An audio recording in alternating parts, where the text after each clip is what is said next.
Itu ternyata Ki Darmonya emang lagi kerasukan, Bang. Itu Ki Darmonya emang lagi kerasukan. Tahu dari mana? Matanya putih semua, teman-teman. Jadi main itu tuh begini nih.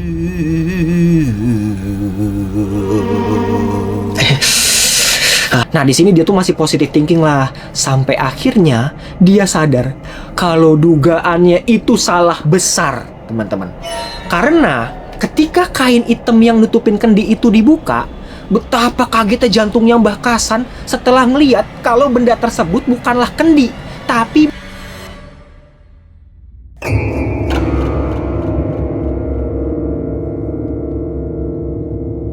Halo semuanya, balik lagi sama aku Pratama Prasetya di Paranoia.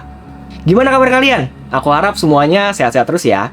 So langsung aja, malam hari ini aku akan bacakan cerita kiriman dari Agung yang menceritakan pengalaman kakeknya pada tahun 1970-an saat beliau menjadi pemain kendang dalam pagelaran wayang kulit. Dalam pagelaran tersebut, sang kakek bersaksi ya bahwa dia melihat kehebatan si dalang memainkan wayang, teman-teman. Gimana jiwanya serasa menyatu dengan wayang dan cerita yang dia mainkan. Nah, tapi pada akhirnya beliau sadar ya bahwa semua kehebatan tersebut ada campur tangan ilmu hitam. Nah, tapi sebelum dimulai, aku mau disclaimer dulu ya bahwa aku bawain cerita ini tuh tanpa ada maksud untuk menyinggung pihak tertentu. Karena cerita ini tuh murni pengalaman pribadi yang bertujuan untuk sekedar hiburan, bukan untuk mendiskreditkan seni wayang, dunia perdalangan, atau kepercayaan tertentu, ya. Jadi kalau kalian penasaran sama kisahnya, tanpa berlama-lama lagi, ini dia ceritanya, teman-teman.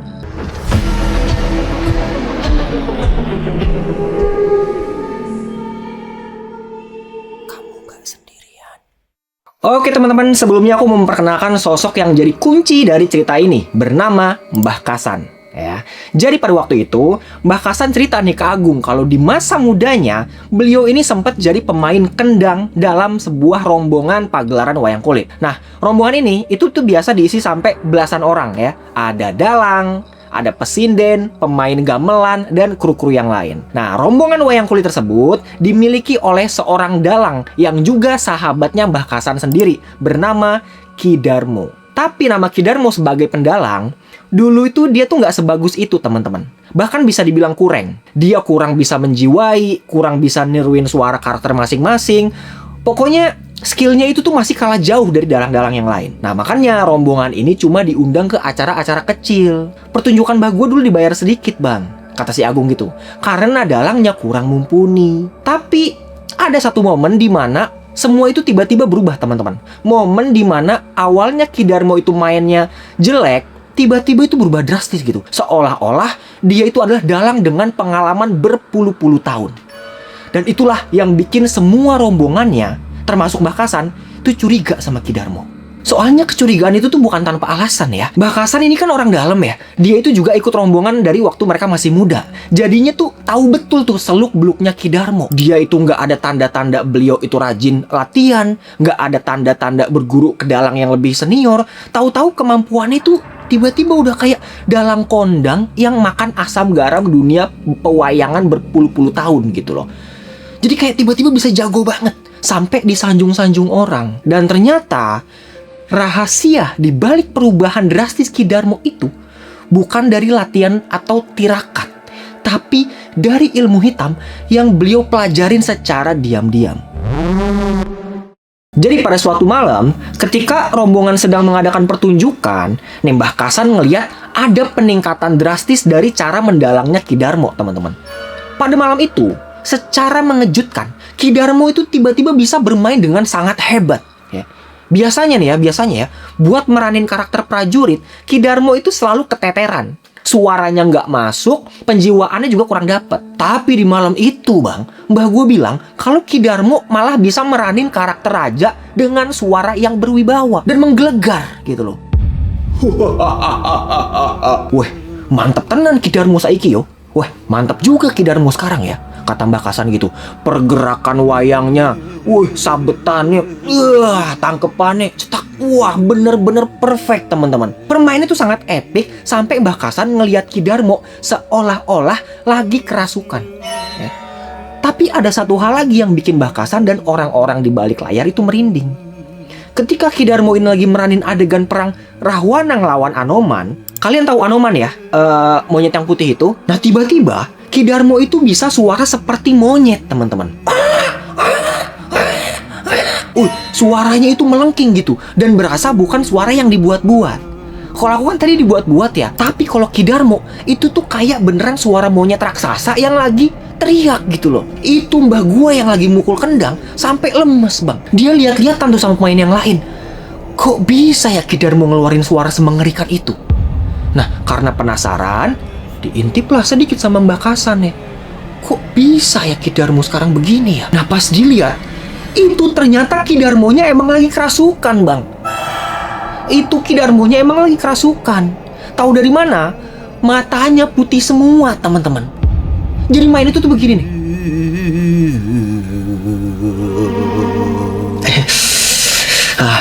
Menurut kesaksian rekan yang lain, itu tuh terjadi dari awal Ki Darmo duduk sampai ceritanya selesai, teman-teman.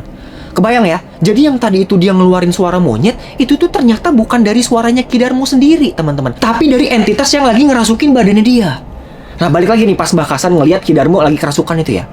Belum sempat beliau itu bereaksi, nah tiba-tiba dari kursi penonton, sekitar 5-10 orang itu tuh ikut kerasukan monyet juga, teman-teman.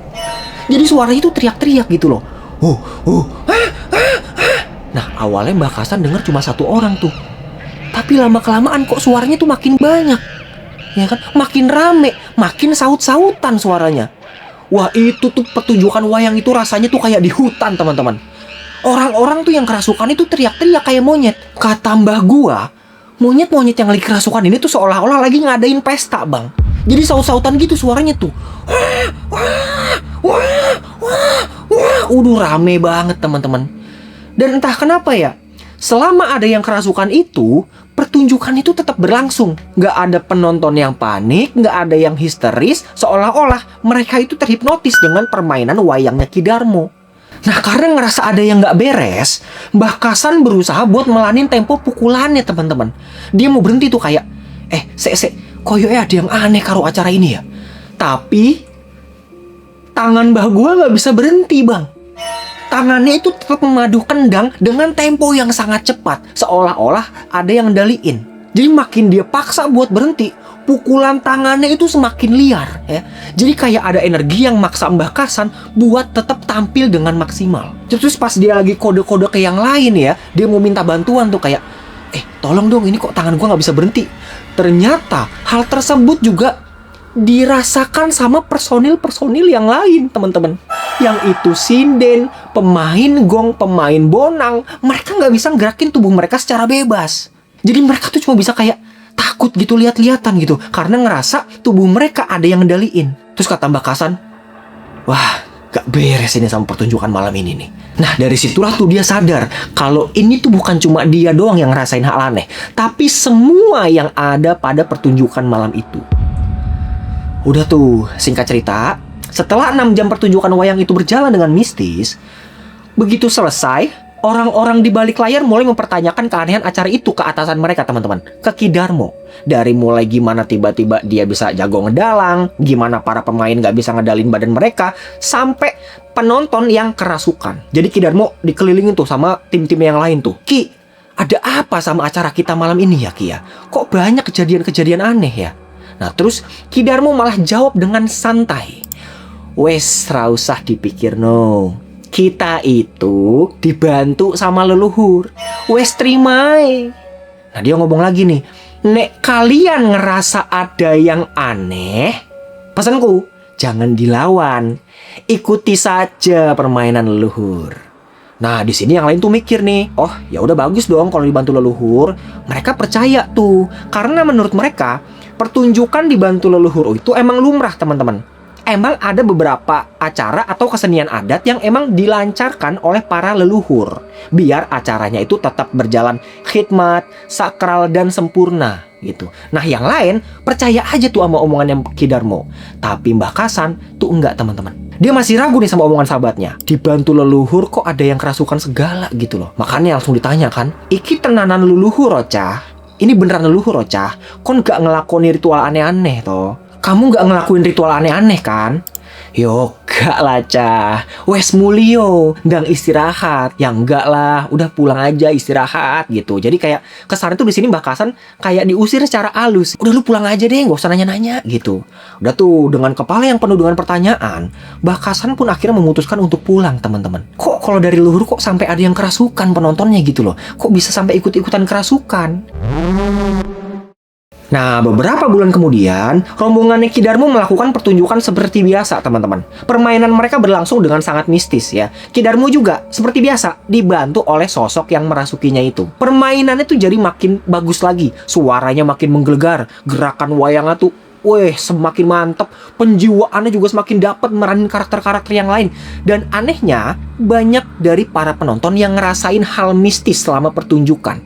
Ada yang suka tiba-tiba itu nangis, ada yang badannya itu gemeteran sendirian, bahkan ada beberapa yang kerasukan kayak kejadian pertama dulu. Nah tapi, bukannya warganya itu takut atau kapok, mereka malah makin banyak yang penasaran sama dalangnya Ki Darmo. Mereka nganggep semua keanehan itu sebagai berkah karena dibantu leluhur. Kayak yang selalu dibilang Ki Darmo ke rombongannya sendiri. Nah dari situ, kabar soal kehebatan sekaligus keanehan Ki Darmo mendalang itu tuh nyebar dengan cepat dari mulut ke mulut nih. Undangan-undangan jadi makin berdatangan dari desa satu ke desa lainnya, dari desa ini pindah ke sono, dari desa sono pindah ke sini. Nah, lambat laun nama rombongan mereka itu semakin dikenal hingga dapat kesempatan tampil di kota-kota besar nih, teman-teman. Nah, meskipun nama mereka itu sudah besar, Mbah Kasan itu masih mempertanyakan skill mendalangnya dari Ki Darmo nih. Udah segede itu aja Mbah gue masih gak percaya bang ke si Ki Darmo. Mbah gue tuh masih menagih jawaban tentang apa sebenarnya yang dilakuin Ki Darmo itu. Dia gak yakin ya kalau ini tuh bantuan leluhur gitu. Nah dia terus mempertanyakan hal itu. Sampai akhirnya beliau mendapatkan kesempatan untuk ngeliat langsung ritual aneh yang dilakuin Ki Darmo. Jadi suatu ketika, rombongan wayang ini tuh mendapat undangan dari salah satu bupati di desanya nih teman-teman. Nah Ki Darmo punya ambisi untuk memberikan pertunjukan yang terbaik yang pernah dia mainkan. Ya seperti biasa ya, dia melakukan ritual-ritual buruk gitu. Tapi kali ini dia mau nih si sahabatnya, si Mbah Kasan itu ngelihat langsung ritual apa yang dia lakukan. Cah, kon arme lu ora cah? Mau ikut nggak? Kata dia. Kemana? Katanya mau tahu sama ritualku. Loh ayo toh. Jelas semangat dong Mbah Kasan kan. Karena dia tuh udah lama banget nih dia penasaran nih. Akhirnya malam-malam pergilah mereka berdua nih ke tempat ritual Ki Darmo nih teman-teman. Naik sepeda kan tuh mereka berdua berangkat. Nah sekitar setengah jam perjalanan sampailah mereka ke lokasi ritualnya yang berada di tengah-tengah alas, tengah-tengah hutan. Nah, di sana itu udah disiapin tuh lilin ngebentuk lingkaran gitu. Nah, di tengah-tengah lilin yang ngebentuk lingkaran itu ada gapura kecil sama ada sesajen kayak kembang 7 rupa, kepala ayam cemani sama dupa. Udah tuh Ki Darmo mulai ritualnya itu, tapi Mbah Kasan nggak boleh deket-deket. Jadi dia tuh suruh berdiri sekitar 10 meter dari titik lokasi. Nah, berdirilah tuh Mbah Kasan di belakang pohon tuh, dia ngintip dari sini kan. Nah, dari jauh dia ngeliatin tuh. Kok Ki Darmo ngelakuin gerakan-gerakan aneh ya? Katanya ini bantuan leluhur.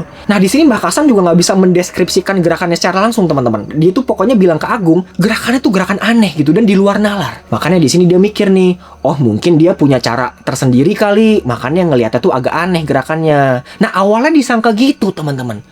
Tapi pikirannya mulai berubah setelah dia ngeliat Ki Darmo tiba-tiba disamperin sama sosok kakek-kakek.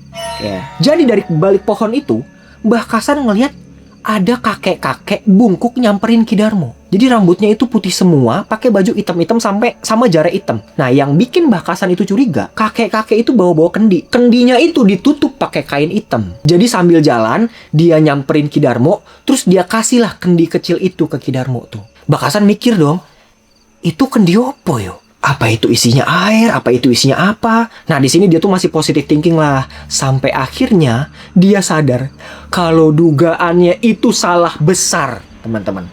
Karena ketika kain hitam yang nutupin kendi itu dibuka, betapa kagetnya jantungnya Mbah Kasan setelah ngeliat kalau benda tersebut bukanlah kendi, tapi bayi orok, teman-teman.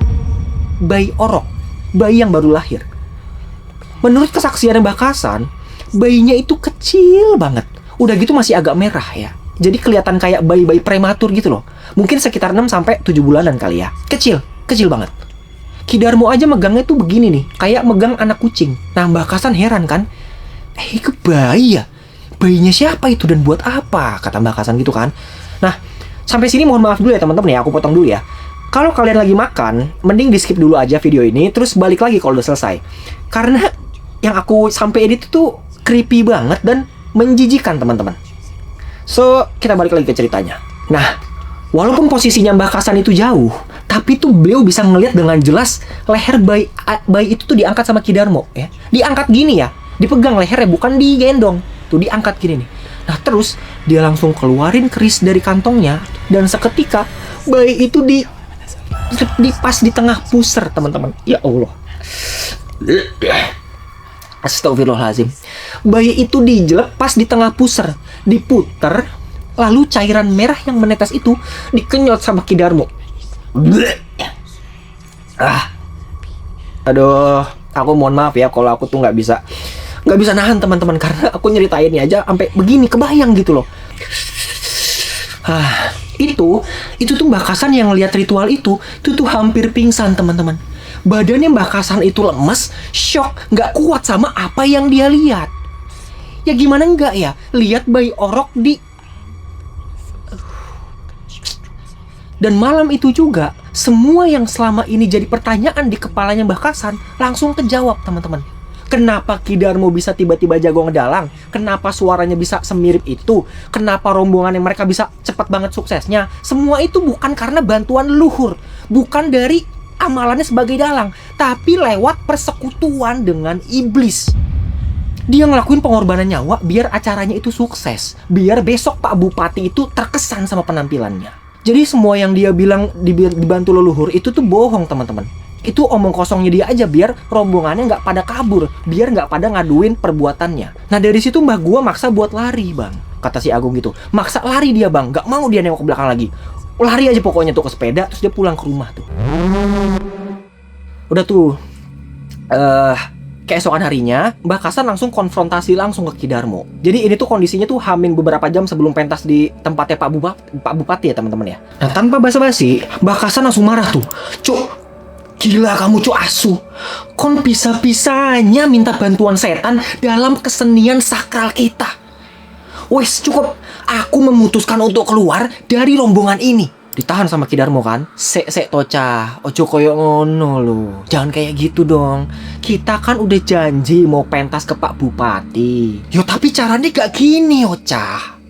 Nah di sini Ki Darmo ngebujuk Mbah Kasan nih untuk main buat yang terakhir kalinya nih. Cah, iki Bupati lo Cah. Tolonglah, aku mohon lah. Rombongan ini butuh personil kendang. Jangan sampai aku malu. Kalau kamu gak kasihan karo aku, kasihan karo anak-anak yang lain iki lo. Ono Mbak Sri, Mas Prabu. Kasihan, mereka juga punya keluarga untuk dinafkahi. Seenggaknya untuk malam ini aja lah Cah. Ditekatin lagi sama Mbah Kasan kan. Bener lo ya Cuk ya, untuk malam ini aja ya. Habis itu aku gak mau lagi Cuk ngeliat mukamu Cuk. Jahat kamu mencoreng adat sakral kita. Yo wes lah, terserah lah. Sing penting untuk malam ini saja. Udah tuh, karena Mbah Kasan ini masih mandang personil-personil yang lain, akhirnya dengan berat hati, Mbah Kasan terpaksa untuk tampil di malam itu. Pertunjukan wayang kulit berlangsung seperti biasa, teman-teman. Malam itu, Ki Darmo membawakan kisah antara Rama dan Sinta. Adegan demi adegan, pertarungan demi pertarungan disajikan dengan sangat epik oleh Ki Darmo. Dan penonton itu nggak pernah tahu ya, kalau di baliknya ada campur tangan ilmu hitam. Seluruh alur kisah pun berlalu, hingga sampailah di penghujung cerita, perang besar antara Rama, si pemeran utama, dan penjahatnya bernama Rahwana. Ketika perang hebat itu berlangsung, wayang Rahwana itu dihantam sama Rama gini nih. Das, dipukul sekencang-kencangnya tuh. Das. Nah, betapa terkejutnya penonton, teman-teman. Setelah ngeliat wayang Rahwana tiba-tiba mengeluarkan darah. Ya, cairan merah hitam kental itu nyemprot dari wayang Rahwana sampai menetes hampir nutup setengah layar. Ya. Orang-orang terkejut kan, ya. Mereka nggak nyangka tuh kalau Ki Darmo sampai bikin trik buat pertunjukannya. Wah, hebat Ki Darmo iki yo. Wah, cat merahnya kayak beneran ya. Oh iya itu pakai cat ya. Oh iya itu. Wah, pancen terbaik Ki Darmo iki nganggo cat segala gitu kan. Awalnya sempat dikira cat, teman-teman. Tapi warnanya itu tuh terlalu realistis buat sekedar darah palsu ya. Penonton yang ngelihat itu tuh bersorakan. Wah, ada yang tepuk tangan, ada yang nangis karena terharu. Pak Bupati tuh sampai angkat jempol sama trik yang dibawain Ki Darmo tuh. Mantap, kata dia gitu kan. Mereka tuh puas banget tuh ngelihat Rahwana, musuh bebuyutannya Rama, tewas bersimbah darah. Ya. Semua orang di depan layar tuh terkagum-kagum ngelihat trik darah yang dibawain Ki Darmo. Tapi merinding. Apa yang mereka lihat di depan layar, apa yang penonton lihat di depan layar berbanding terbalik sama orang-orang yang ada di belakang layar ya, tim-timnya Ki Darmo. Kalau penonton bersorak lihat Ki Darmo lagi megang Rahwana, Mbah Kasan dan orang-orang lain yang ada di belakangnya, justru bukan wayang sama sekali, teman-teman, tapi bayi orok. Bayi orok prematur yang dia kurbankan pada saat ritual malam itu. Jadi ketika adegan perang tadi, yang Ki Darmo angkat-angkat itu bukan wayang, tapi bayi orok. Yang dia pukul-pukul itu tuh bukan Rahwana, tapi bayi orok, teman-teman. Dia pukul terus tuh sampai darahnya itu muncrat ke layar tuh.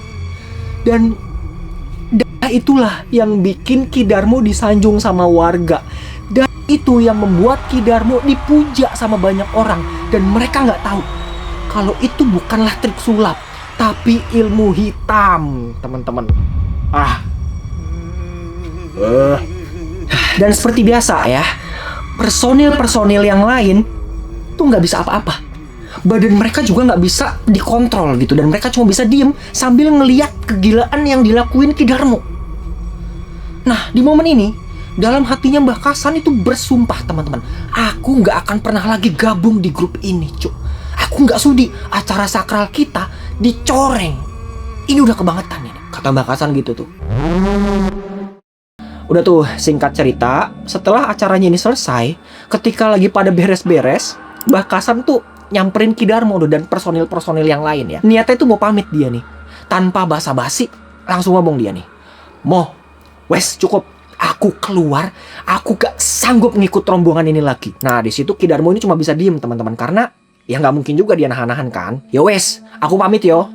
Cacah, yuk, enek seng melu aku ora. Diajak juga tuh personil yang lain kan. Anak-anak, yuk, ada yang mau keluar juga nggak? Mas Prabu, Mbak Dewi, ayo toh. Nah, belum sempet kata-kata keluar dari mulut mereka, tiba-tiba Mbah Kasan dibentak sama Ki Darmo. Jangan sembarangan kamu ajak-ajak yang lain ya. Kalau kamu mau keluar, keluar sendiri. Semua yang ada di sana tuh langsung diem, teman-teman. Nggak ada yang berani ngebantah bosnya itu. Terus Ki Darmo ngomong gini ke mukanya Mbah Kasan tuh. Di depan mukanya Mbah Kasan. Aku yang ngasih mereka kerjaan. Aku yang bikin mereka bisa makan. Mereka itu bisa hidup gara-gara aku. Sambil ditunjuk tuh muka orang-orang yang lain kan. Yang lain itu cuma bisa nunduk gini aja tuh diem kan. Terus ditambahin lagi. Kalau kamu mau jadi pengecut, jangan ajak-ajak yang lain, San. Kamu boleh keluar, tapi kalau dari rombonganku ada yang ikut, habis kon tak santet satu persatu tuh sampai keturunanmu. Wah, diancam kayak begitu tuh siapa yang berani lawan coba ya kan? Nah, di sini Mbah Kasan tuh masih kaget sama omongannya Ki Darmo, teman-teman. Dia nggak nyangka kalau sahabatnya bisa sesombong dan senyakitin itu omongannya.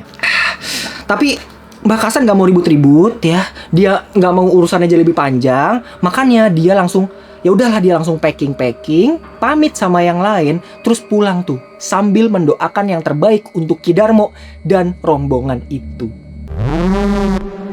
Udah tuh, singkat cerita, gak lama dari situ Mbah Kasan merantaulah nih ke Jakarta nih. Dia ke Jakarta, ninggalin kampung halaman dan ninggalin dunia seni wayang kulit. Di Jakarta, beliau kerja sebagai pegawai kereta api. Ya, dia nikah, lalu dikaruniai 5 orang anak dan 8 orang cucu. Salah satunya ya si Agung itu. Puluhan tahun berlalu, nggak saling berkabar sama Ki Darmo, sampai di usia 62 tahun, Mbah Kasan dikejutkan dengan kondisi terkini dari mantan sahabatnya itu. Jadi waktu itu, ibunya Agung di DM sama Bu Ajeng lewat Facebook. Siapa itu Bu Ajeng? Anaknya Ki Darmo. Bu Ajeng menyampaikan kabar yang memprihatinkan tentang apa yang dialami Ki Darmo di masa tuanya nih teman-teman. Dan dia juga bilang kalau bapaknya pengen banget ketemu sama Mbah Kasan untuk minta maaf secara langsung atas kesalahan di masa lalu. Nah, begitu kabar itu sampai ke Mbah Kasan, tanpa pikir panjang, beliau langsung setuju tuh buat ketemu. Akhirnya berangkatlah Mbah Kasan ke kampung nih, ke rumahnya Ki Darmo, sambil ditemenin anak kedua dan anak keempatnya. Ya, sama tante dan budenya Agung lah gitu.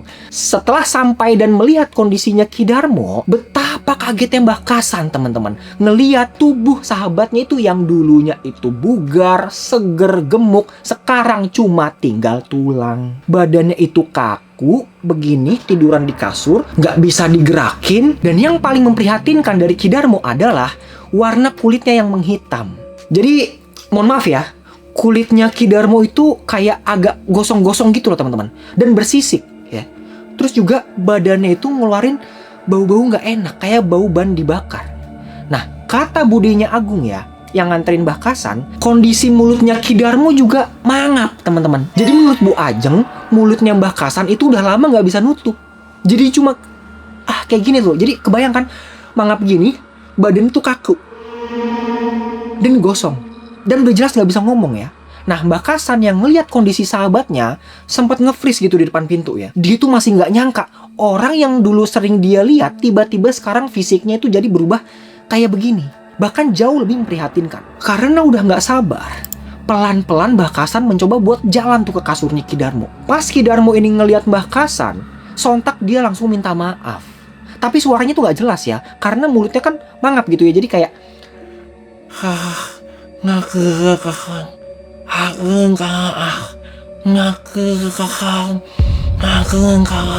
Nah, di sini Mbah Kasan juga nggak bisa berbuat banyak kan. Beliau duduk di sebelahnya Ki Darmo sambil menggenggam tangannya. Di sini tangisannya Mbah Kasan tuh pecah, teman-teman. Wes, gak popo. Gak usah minta maaf, Mong. Aku ini sahabatmu. Justru aku yang seharusnya minta maaf.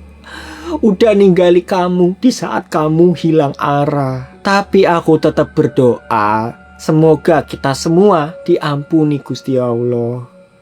Nah, di sini Mbah Kasan tuh masih mencoba buat nyemangatin Ki Darmo, teman-teman. Dia berusaha buat mendukung, menghibur, biar kondisinya Ki Darmo nggak semakin buruk. Nah, untuk menemani Ki Darmo, Mbah Kasan juga berniat untuk nginep di rumahnya selama seminggu ya. Dia bantu ngurusin Ki Darmo, nemenin Ki Darmo ngobrol sambil ngebahas cerita di masa-masa mudanya. Walaupun kakek-kakek ini agak sedikit pikun ya, tapi seenggaknya momen-momen inilah nih yang bikin mereka bisa ketawa bareng setelah berpuluh-puluh tahun. Dan selama Mbah Kasan di sana juga, beliau akhirnya tahu dari Bu Ajeng, teman-teman, tentang apa yang dialami Ki Darmo selama ini. Jadi kalau kata Bu Ajeng, kondisinya Ki Darmo ini emang udah menurun nih selama beberapa tahun terakhir. Dan itu tuh tanpa sebab medis yang jelas ya. Jadi badannya itu makin kurus, padahal makannya itu normal. Dokter juga nggak bisa ngasih diagnosis yang jelas. Udah dibawa kemana-mana, dari puskesmas sampai rumah sakit, tapi semua hasil itu sama ya. Dia dinyatakan sehat secara medis, padahal badannya itu kelihatan kurus dan kulitnya itu gosong. Dan gak cuma soal kesehatannya ya, Bu Ajeng juga cerita kalau usaha dan harta bapaknya yang dulu itu berlimpah, kaya raya, banyak duit, entah kenapa pelan-pelan hilang semua. Sawahnya itu dijual buat biaya berobat. Job yang dulunya rame tiba-tiba sepi. Bahkan tabungan yang dikumpulin selama bertahun-tahun juga habis nggak tahu kemana. Jadi kayak apapun yang dulu Ki Darmo usahakan, yang dia capai, tiba-tiba kayak dicabut gitu aja gitu loh. Nah, dari cerita itu, Mbah Kasan nggak mau mikir aneh-aneh, teman-teman. Dia berusaha untuk tidak menghubung-hubungkan kondisinya Ki Darmo dengan ritual-ritualnya yang dulu. Pokoknya dia coba positive thinking aja lah ke sahabatnya. Nah, udah tuh singkat cerita, setelah urusan ini selesai, Mbah Kasan pun pulang ke Jakarta. Nah, di rumah, Mbah Kasan langsung menceritakan semua pengalaman ini. Dari mulai dia muda, sahabatan sama Ki Darmo, ikut rombongan wayang, sampai pertemuan terakhir sama Ki Darmo. Nah, diceritainnya ke siapa? Ke si Agung ini nih, yang akhirnya dibagiin buat kita semua. Udah tuh, selang setahun pertemuan kedua sahabat itu, kabar duka pun datang, teman-teman. Ki Darmo dinyatakan meninggal. Nggak disangka-sangka, 3 bulan kemudian disusul oleh Mbah Kasan. Nah, sebelum Mbah Kasan ini meninggal, beliau meminta untuk dimakamkan bersebelahan dengan makamnya Ki Darmo. Yang akhirnya, pesan tersebut diwujudkan oleh pihak keluarga sebagai penghormatan terakhir untuk persahabatan kedua kakek-kakek ini. Nah, itu dia tadi teman-teman cerita kiriman dari Agung. Jadi kalau kita tarik benang merahnya ya, kisah Mbah Kasan dan Ki Darmo ini ngajarin kita satu hal penting. Kalau jalan pintas itu emang kadang kelihatan menggiurkan ya, tapi selalu ada ganjarannya. Nah, terus juga aku tuh baru lihat podcast Bang Fajar sama Mbah Sujiwo Tejo ya, yang ngebahas tentang dalang. Nah, ternyata dalang itu emang ada tradisi spiritual yang udah turun-temurun nih teman-teman. Kayak bertapa, puasa, tirakat, atau bersemedi sebelum pentas ya. Itu semua dilakuin buat mensucikan diri, melatih kesabaran dan mendekatkan diri sama yang maha kuasa. Nah, itulah tuh yang jadi bagian dari budaya luhur bangsa kita. Tapi yang dilakuin Ki Darmo di sini menurut aku tuh udah beda jauh ya teman-teman ya. Karena dia tuh udah sampai ngelakuin pengorbanan manusia. Jadi jatuhnya tuh kayak pesugihan gitu loh. Nah, beda sama tradisi yang dilakuin sama dalang-dalang beneran ya. Dalang yang emang khusus buat acara atau upacara adat. Intinya apapun tujuannya, kalau bisa kita tuh jangan melibatkan iblis ya teman-teman ya. Karena kita nggak pernah tahu ritual apa yang mereka minta. Dan sekali lagi ya, makasih buat Agung yang udah mau berbagi cerita pengalaman kakeknya ini ke kita semua. Buat kalian yang punya cerita serupa, entah itu pengalaman pribadi, pengalaman keluarga, atau siapapun yang berhubungan sama dunia mistis kayak begini, boleh banget kirim ceritanya ke aku lewat DM yang ada di Instagram ini. Kalau kalian suka sama konten ini, jangan lupa like, komen, dan juga subscribe biar kalian tahu kalau aku upload video baru. Terakhir, aku Pratama Prastia pamit. Terima kasih udah nonton. Mohon maaf jika ada kesalahan kata dan perilaku. See you on the next one.